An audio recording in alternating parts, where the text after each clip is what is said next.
आज राज्य सरकारଙ୍କର कैबिनेट बैठक रे 43तम बैठकर आज जो 13 गोटी गुरुत्वपूर्ण निष्पत्ति जो प्रस्ताव आसीथिला से 13 गोटी रु आमे 12टी निष्पत्ति को आज अनुमोदन करिसंती एवं सेथि मध्यरु सर्वप्रथमे गोटे निष्पत्ति बा गोटे प्रस्ताव को एठी उपस्थापना करिया पे आपमान को पाखरे याको रखुची। ये प्रथम निष्पत्ति जोटा कि स्कूल एवं गणशिक्षा विभाग एवं ताहा सहित उच्च शिक्षा विभाग ये दुईटी विभागर जो अध्ययन करुवा छात्र छात्री को आधार करी ये प्रस्तावटी आसीथिला। ज्ञान दयरु शिक्षा समृद्धि यही योजन केजी रु पीजी पर्यंत ओडिशार समस्त छात्र छात्री को मागणा शिक्षा प्रदान करिबा पई आज आम सरकार आज कैबिनेट ये प्रथम निष्पत्ति ताकू नैछंती एवं कैबिनेट मध्य ताकू आज अनुमोदन करिसंती। ये विषय रे मध्य मु आगरु घोषणा करिथिली एवं आज तार आवश्यकता एवं चलित वर्ष ही 26-27 आर्थिक वर्ष पई याकू कार्यकारी करिवा पई ही आमे निष्पत्ति नैछु एवं आज याकू कार्यकारी करिवा पई त्वरित पर्याय रे कैबिनेट रे प्रथम ये प्रस्ताव रे ताकू आमे अनुमोदन करिछु जो थिरे कि केही जने छात्र छात्री कौन सी आर्थिक अभाव कारण से विद्यालय को जीवा बंद करदेव कि ड्रप आउट हो कि एनरोल को आसब ना ये प्रकार व्यवस्था को हटई देवाई ये गोटे राज्य सरकार योजनामूलक भाव में बड़ निष्पत्ति आम सरकार नहीं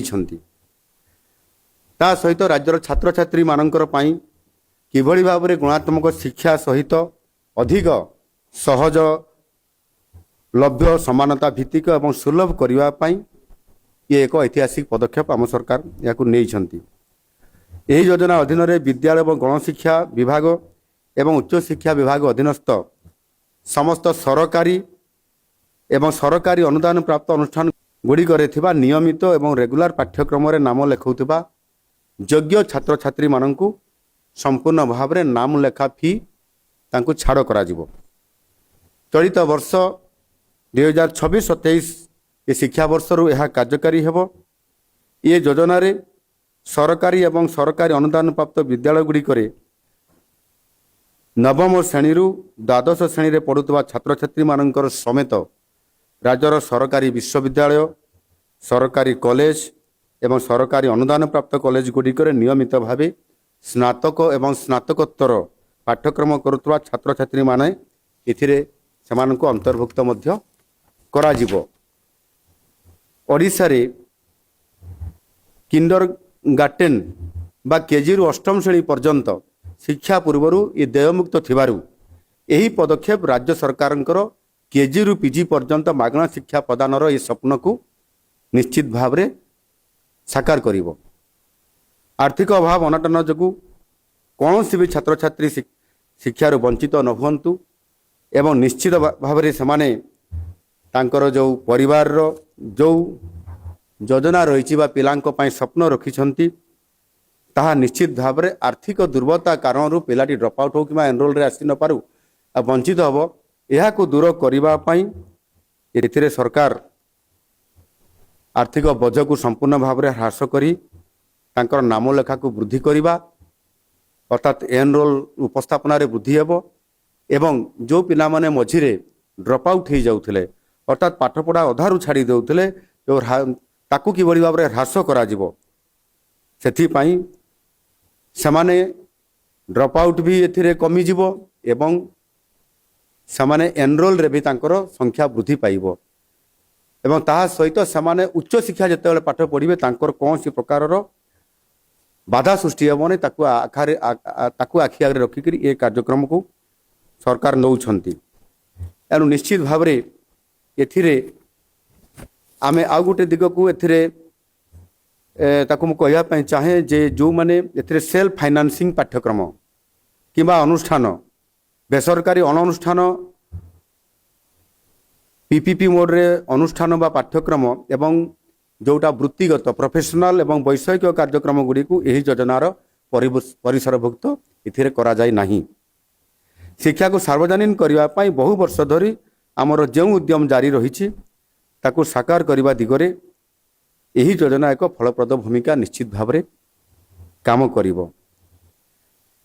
शिक्षा को सामग्रिक एवं स्थायी विकास भित्ति भाव ग्रहण करी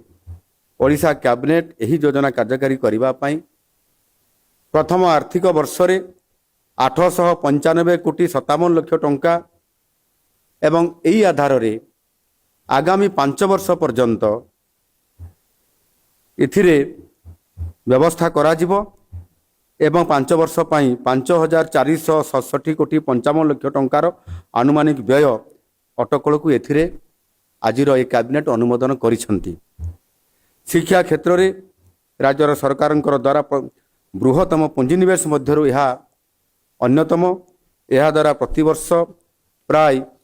32 लाख रु अधिक छात्र छात्री उपकृत हेबे एवं समानक परिवार रे ये जो बड़ आर्थिक बोझ गुटे थिला ताहा इथिरे दूर हो पारिबो। यही प्रयास जातीय शिक्षा नीति बा एनईपी 2020 बा जातीय शिक्षा नीति 2020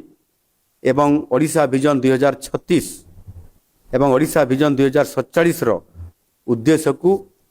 ये पूरण करिबारे संपूर्ण भाव में सहायक हो पारिबो।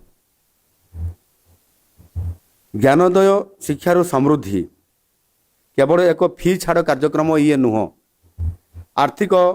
पृष्ठभूमि निर्विशेष ओडिशार प्रत्येक शिशु प्रत्येक छात्र छात्री प्रत्येक युवक युवती शिक्षा ग्रहण समान सुजोग मिलिबा निश्चित करबा दिगरे यह एक गुरुत्वपूर्ण पदक्षेप। यही प्रयास शिक्षा माध्यम रे प्रत्येक परिवार को सशक्त करबा ज्ञान सुजोग एवं सामग्रिक विकास पर आधारित एक विकसित ओडिशा गठन करबा एवं विकसित ओडिशार संकल्प को साकार करबा पई राज्य सरकार एथिरे दृढ़ परिकर अछंती। आ सेति पई आज एभली एक ऐतिहासिक पदक्षेप राज्य सरकार ओडिशार समस्त अनग्रसर छात्र छात्री आरंभ करी एथिरे दुर्बल छात्र छात्री बा परिवार रे जो माने मध्य आर्थिक दुर्बल अछंती काहाकू बाछ विचार न करी समस्तंकर पई करिसंती। यह निश्चित भाव में आपर आमर एनरोल को वृद्धि करिवो जहाँकि आज दिन में जो 22% अच्छी ताहा वृद्धि घटिकी 50% को पहुँचब ये प्रकार बड़ लक्ष्य रखिक आम कार्यक्रम आरंभ करूँ एवं यह निश्चित भाव में भारत वर्षर सर्वश्रेष्ठ एवं प्रथम ये योजना जहाँकि आज ओडिशा रे ताहा ओडिशार भविष्य आखि आगे रखिक जो माने ओडिशार भविष्य बिंधाणी हेबे सेमानंक पई शिक्षा क्षेत्र में वैप्लविक परिवर्तन आनिबा पई ये जो कार्यक्रम निया जायछि ता निश्चित भाव में सफल हबो एवं ओडिशा विकासर आगक बढ़िबो। आ सेति पई ये कार्यक्रम आज कैबिनेट अनुमोदन मिलिछि।